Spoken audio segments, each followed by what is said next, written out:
नमस्कार, आप देख रहे हैं डॉक्टर साहिब, आपके साथ मैं हूँ मुस्कान। दर्शकों, आज के इस एपिसोड में हम बात करेंगे खतना के बारे में, जिसे इंग्लिश में हम सर्कमसिजन भी कहते हैं। हम अक्सर ऐसा देखते हैं, ऐसा कहा जाता है कि सर्कमसिजन करवाने से लोगों को कैंसर नहीं होता है।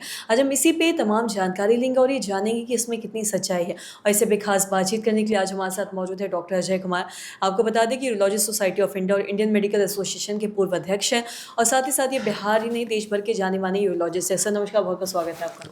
सर, हम जब भी बात करते हैं सर्कमसिजन की, तो अक्सर ऐसा कहा जाता है कि सर्कमसिजन को लोग एक रिलीजियस वे में तो देखते ही हैं, लेकिन इसका जो अगर हम मेडिकली हम इसको देखें तो इससे कहा जाता है कि लोगों को इससे पेनिस कैंसर नहीं होता है। तो इसमें कितनी सच्चाई है, ये आप ज़्यादा बेहतर बता पाएंगे, इस बारे में हमें तमाम जानकारी दें। एकदम सच्चाई है और इसका साइंटिफिक डेटा है।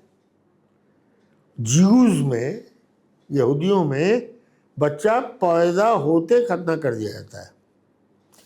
मुसलमानों में खतना जो किया जाता है वो एक उम्र होती है, काफ़ी राइचुअल के साथ खतना का ये किया जाता है वह बच्चे का। तो खतना करने हुए पेरिस में कभी भी कैंसर नहीं होता। यहूदियों में तो जीरो है, मुस्लिम में भी। हमने अपने 56 साल के 52 साल के प्रैक्टिस में आज तक एक भी पेनिस का कैंसर मुसलमान नहीं देखा।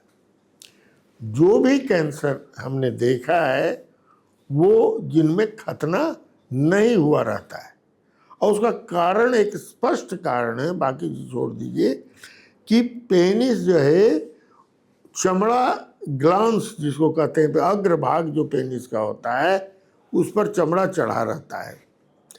जनरली लोगों में आदत है कि चमड़ा नहाते समय चमड़ा को हटा के और सफाई करते हैं और तो फिर चमड़ा सामने कर देते हैं, लेकिन कुछ लोग नहीं करते।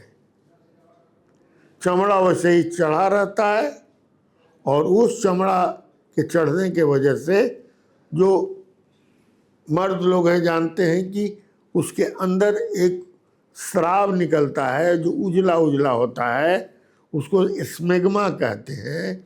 वो स्मेग्मा जमा होता है और यदि रोज साफ करते हैं तो स्मेग्मा जमा नहीं होता है। यदि रोज नहीं साफ किए और स्मेग्मा अंदर रहा तो बहुत इरिटेट करता है उस एरिया को, चमड़ा ऊपर से और नीचे ग्लांस है, इस बीच में स्मेग्मा है। वो बहुत इरिटेटिंग फैक्टर होता है इसमें। जैसे कि लोग कहते हैं ना कि तम्बाकू या जब ये क्या उसको कहते हैं, पान पराग वगैरह कल्ला में ले करके लोग खाते हैं और कल्ला में दावे रहते हैं, उनको कैंसर हो जाता है, क्योंकि कांस्टेंट उसके चलते फ्रिक्शन ये खाने से और उसमें जो इरिटेंट सब्जेक्ट है उसके कांटेक्ट में कॉन्स्टेंटली लॉन्ग टर्म में आने से कैंसर शुरू हो जाता है।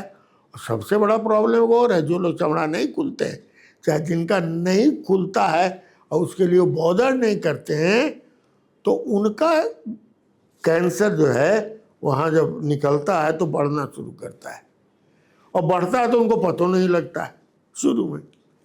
जब काफ़ी बाहर निकल जाता है तब पता लगता है कि वो कैंसर है, मैंने हमको ये इस तरह का काहे घाव हो गया है। तो तब आते हैं डॉक्टर से मिलने, तब तक कैंसर जो है तो बढ़ गया रहता है।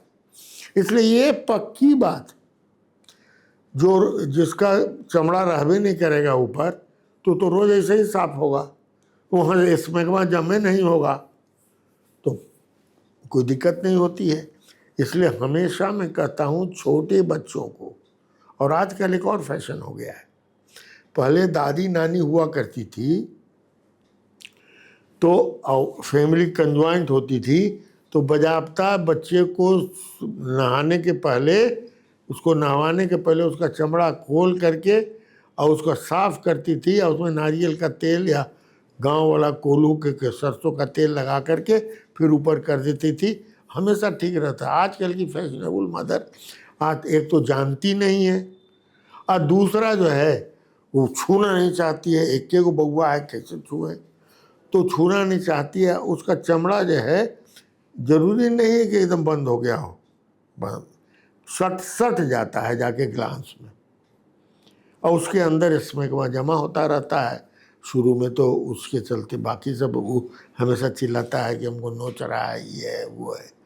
अब बाद में उसको कम्प्लीटली यदि छोड़ दीजिए तो कैंसर का रूप धर लेगा। इसलिए हमेशा हमारे इस तरह के बच्चे हमको यहाँ लोग लाते हैं तो हम पहले कोशिश करते हैं कि उसको खोल के हटा दें, साफ कर दें, और उसके पेरेंट्स को समझावें कि रोज़ बच्चे को नहवाते समय चमड़ा को बैक करके साफ किया कीजिए। और जो चमड़ा एकदम ही नहीं खुलता है, मुंह पर बंद है पैदाइशी, तो उसका हम कहते हैं खतना करा लीजिए। तो ये चीज़ें एकदम जेहन में बिठा लेना चाहिए कि खतना जो है